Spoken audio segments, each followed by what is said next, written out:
welcome to the Pelvic Power Podcast. My name is Penny, and I am the host of this lovely space. I am a pelvic floor yoga teacher who teaches people with pelvic pain how to use movement, breathwork, and body awareness to ease and manage their pain while living a pleasurable life.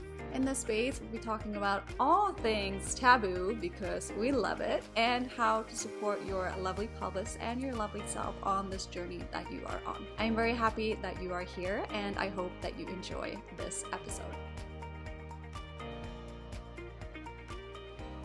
Hello, my beautiful people. Welcome back to another episode of the Pelvic Power Podcast. I'm so excited that you are here, and I am back in Canada. I was planning on recording some episodes in Greece. However, I didn't really have the time to do so because I was just enjoying my life, to be honest. I was just enjoying my life, and the schedule was kind of jam-packed, and I got a little bit of FOMO if I was not going to do anything of the things that we were doing. So I said, fuck it, I'm just going to enjoy my life, and I'll record the episodes when I get back home. So I'm back. I just went to Greece. I spent 2 amazing weeks there. I had the best time. I had such a great time. There was a lot of sun, a lot of fun at the beach, fun in the sun, a lot of swimming, a lot of mermaiding, a lot of food, going out for dinner, enjoying the company of new friends, of old friends, and just spending so much time just feeling life and having a great time and doing some yoga. I did want it to be more yoga though, because I got a little bit sick towards the end, so I couldn't really teach. I am recovering right now. I'm still feeling a little bit stuffy. And I also got my period straight away when I got home. So that last little period of the trip was a little bit mentally challenging for me, a little bit mentally draining. But I'm starting to feel like myself again. I swear, I'm like several different personalities throughout my menstrual cycle. But I'm starting to feel a little bit like myself, and I'm very excited to be here with you today to be recording this episode. So, today's episode, I thought we'd dive into traveling with pelvic pain because I just traveled. And when I landed in Greece that first morning when I woke up, I was really jet lagged and I was journaling. And this just kind of popped into my head because I get messages from people saying that I don't know how to travel with pelvic pain. How do I go on long car rides? How do I do this, and that? If I want to travel, I'm scared to leave the country, whatever that may be. And I I know that we're out here, we live with pelvic pain, baby, but I don't want that to stop you, okay? I want you to be able to feel like you're supporting your body, even though you may be living with pelvic pain, and maybe that pain shows up when you're traveling, but what are some things that you can do for yourself as you are traveling? So I made a list. I made this list when I was very tired in the morning, so we'll see what comes out of this list, okay? I haven't read it since I got back home. I haven't read it since I wrote it down. So we'll see what comes up today. The thing about traveling, it is so much fun. It is actually so much fun, but it can also be really draining. And living with pelvic pain is draining already in itself. And you're jet lagged and you're just feeling a little bit off, and maybe you're in your luteal phase and you're just living your life. Okay. Anyway, we all live with different pelvic pain conditions. You're probably here because you live with pelvic tension, you live with pelvic pain on top of that. Maybe you're here because you live with endometriosis, sclerosis, whatever that may be. So take what resonates, leave the rest. When I was traveling this time, my LS did not really bother me as I was actually on the plane. Now, keep in mind, I care for my LS a lot. I do a lot of things for my LS. However, when I got back home, I was sick, I was jet lagged, I was just about to get my period. My LS was fucking thriving. I'm not even kidding. I haven't had that bad of an LS flare in such a long time, and I often have an LS flare. Like, I always have that little stingy, that little that little sense of LS being there. However, I also want to say that Tay is playing in the background. I'm just gonna let her play. I just left her alone. Almost, no, not alone. She had my friend for 2 weeks, and I feel bad, so I'm just gonna let her play. So if you hear anything in the background, that's just my cat working, okay? Or working. She's playing. I'm just gonna let her play. So as I was saying, my LS was absolutely thriving as I came back from my trip. However, the next day after that, I cared for my LS. I did some pelvic floor yoga. I slowed down. I was wearing no underwear, long skirts, my robe, and I just took some time to actually rest. And then I got my period that night, and then I felt so much better the next day. So we'll take it. A win is a win. But my LS, I did not really feel it when I was traveling to Greece. It's probably also because I was so excited. And that is what I'm saying about working with the energy within you and what you're going through. You're going to go travel. It's exciting. You're going places. How can you let the energy of that kind of give you support and strengthen you instead of sitting in the worry of, okay, your pelvic pain, what is actually going on? What am I worried about? How can we kind of harness the energy of like, oh, I'm going somewhere new that I've never been before, and it's so cool that I'm going here by myself or I'm going with my family. It made it out of the group chat, whatever that may be. You're going places and let yourself harness that energy. So we're going to move on to the next point, or starting with the next point, or the first point, I should say. So the first thing on the list today, get in time to the airport. You know how I feel about rushing. And right now I am talking very fast. I am rushing because that's just how I talk in general, but also because I'm so flippin' excited about being back and recording the podcast episode. So get in time to the airport. Less rushing. We want less of that. So my best friend was supposed to drive me to the airport. She usually does when I'm going places. However, she couldn't drive me this time. And I like when someone takes me to the airport because my best friend, she makes me feel more calm. So I'm leaving my cat for 2 weeks. I'm anxious about that. I might be anxious about flying. I'm going away for a long time. Do I have everything? Have I packed everything? What else do I need? Is there anything that I'm missing? She couldn't drive me and I couldn't find anyone else to drive me either. So I had to book a cab. And I've never done that before, going to the airport. So I was a little bit anxious about that. So I booked my cab and then I was like, I think I might change the time so the cab is picking me up sooner so I don't feel rushed getting to the airport and also take my time with any anxious feelings or emotions that I may be experiencing. But however, I did get pretty anxious when I was leaving because I had to leave my sweet little Tay, who's right now on the table here trying to knock some plants over. And another friend of mine showed up who was supposed to stay here, or they were staying here for the 2 weeks that I was gone. And I got kind of rushed because there were so many things that I needed to settle. So I felt a little bit anxious. And then I had to go and drop off my car somewhere else. And then the cab was picking me up at that spot. So I was feeling a little bit anxious just going to the cab, into the taxi. Then once I landed in the cab, I was like, okay, there's nothing I can do right now. It's out of my hands. I'm sitting in the cab.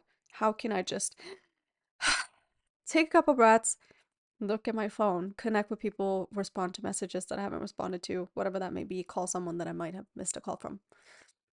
And then when I get to the airport, I have my time to drop my bag. I have the time to go through security. I have the time to sit down, eat food, drink water, do what I need to do to kind of settle in before I actually go on a long flight. So the first flight was 9-10 hours. So I flew to Athens and then I flew to Crete, and the one to Crete was 40 minutes. The first flight was late, and my luggage was so late that I missed my second flight. So I had to get another flight and I had to figure that out, and I was a little bit stressed in that. However, I was in Greece. I was in fucking Greece. I wasn't on Crete yet. However, I was in Greece, and that's pretty freaking cool. So when I landed there, I was like, you know what? I'm lucky. There's a reason I was not on that flight that I was supposed to be on. I'm gonna figure this out. It's gonna go really well. I felt really energetic and very optimistic because I was traveling and it's a lot of fun to travel. So, as I was saying, when I got to the airport, I had my food, I drank water. That brings me to the second point, stay on top of your water intake and your food intake. I don't know about you, but I have always been scared of the toilet in the airplane. Don't know why. I think it's going to suck me out. I'm 36 years old, and this is how I feel about an airplane toilet. This is what I've always felt from my childhood.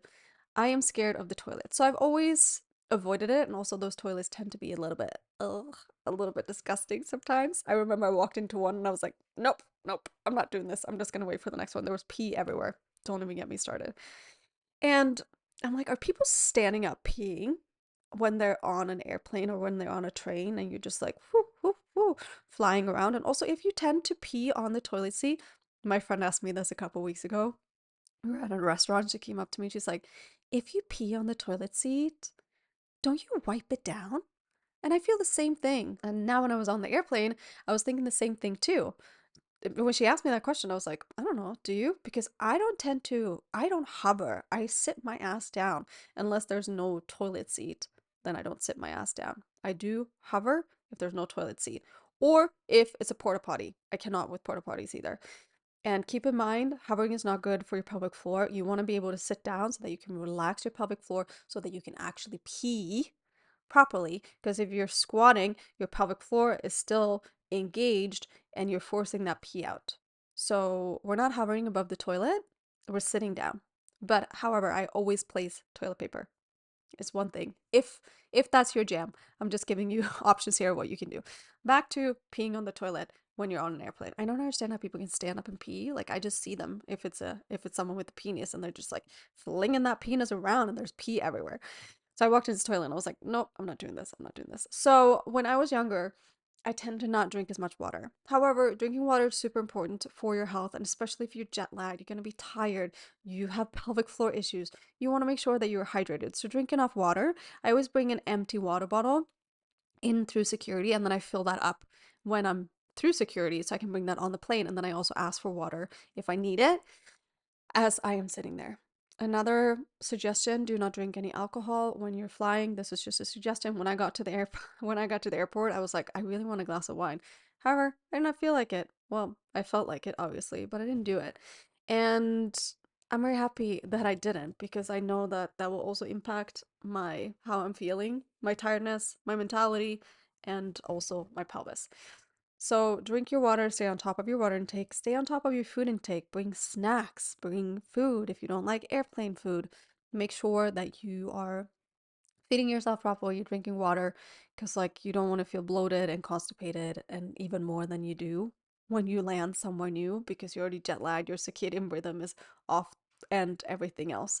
When I landed in Greece, holy moly, I was so bloated for like 5 days, even though, and I tried to do poos. They were little hair poos, just little balls. I don't know why I'm sharing this with you. However, here we are. So make sure that you stay on top of your water and food intake. Super important every single day, even when you're traveling. Third point, take supplements to support what you are doing. I take melatonin when I go flying. When I went home, however, I took a really strong sleeping pill that I got from one of the girls that were at the retreat because I was so sick and I just want to knock myself out.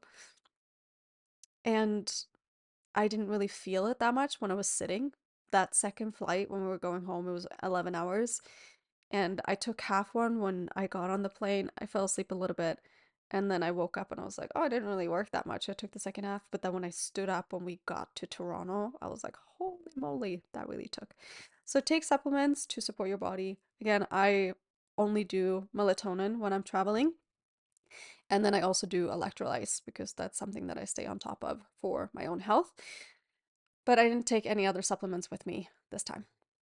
And also use tools to support you when you're flying. So that can be earplugs, eye masks, so that you can rest a little bit more when if you find that you get disturbed a lot. I do. So I always have eye mask whenever I sleep. I have an eye mask and earplugs when I need to. So especially when I'm traveling. Number 4, yoga poses that you can do before, during, and after flying. And I put a couple down here. Again, I was tired. Deep yogi squat, side stretch, twist, figure 4. These are things that you can do when you're sitting or when you're on the plane without needing too much room. So when I was going to Greece, I would get up, I would do a little side stretch. You can do this as sitting. Again, you can twist, you can do that sitting. Figure 4, you can do that standing and sitting. Deep yoga squat, you have to stand for that one. I'm just standing in the aisle. I'm squatting down. I'm breathing into my pelvis. I am shifting from side to side, noticing how that feels, breathing into any tension, relaxing my jaw.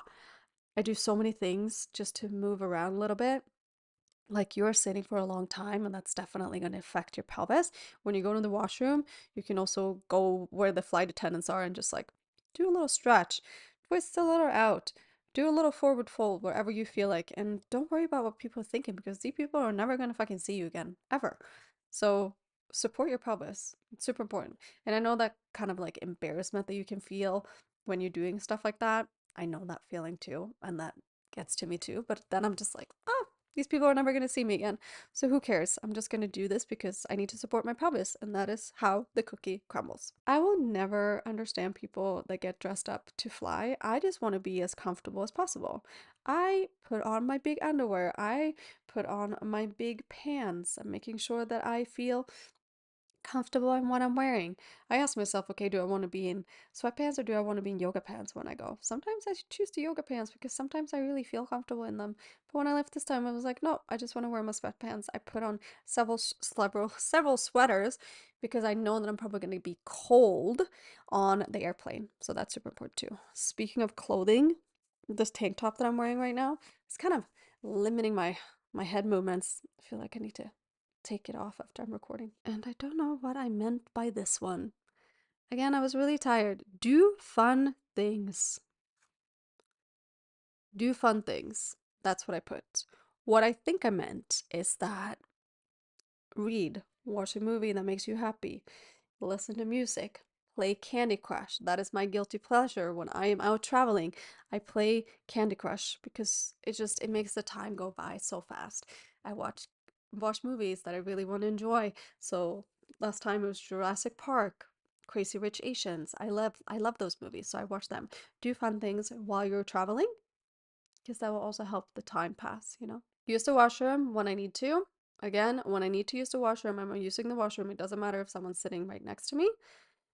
But also, you can also book your seat so that you're further out if you want to. When I went back home, I was in a 4 row and there was just me and another girl, so we had 2 seats each and it was lovely. I was just lying down sleeping. It was the best time. However, use the washroom when you need to, even though you might find the washrooms to be really, really scary.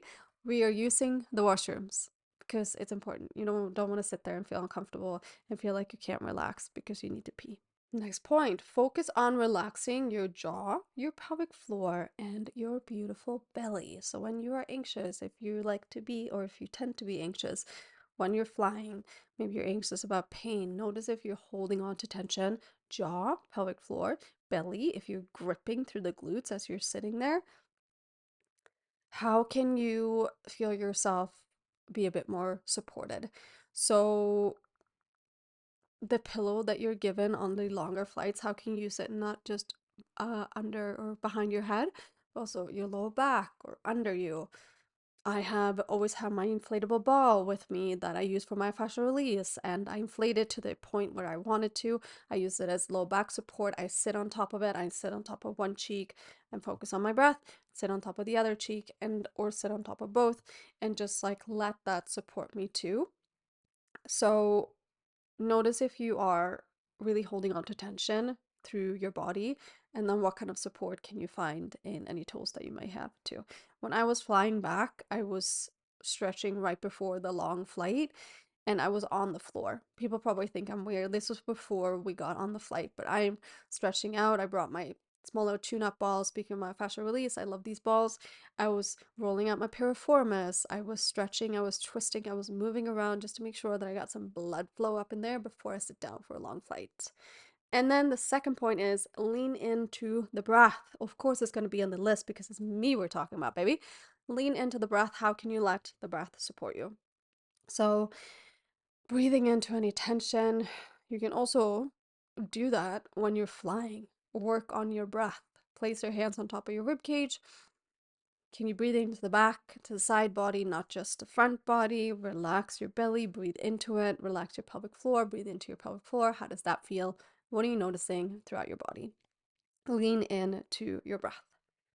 So these were just little snippets of things that you can do for yourself when you are traveling. If you have any questions regarding this, feel free to shoot me a message. I can always elaborate on things that you want to learn more about. But traveling is fun. And I know we live with pelvic pain, and that makes it even more challenging. But again, how can you create a life where you're supporting your pelvis so that it doesn't feel as challenging to actually travel? You want to go see your family, you want to go see your friends, you want to go see places. How can you support yourself along the way? Anyway, if you have any questions regarding that too, feel free to reach out to me. Any epiphanies that you did have, feel free to tell me those epiphanies.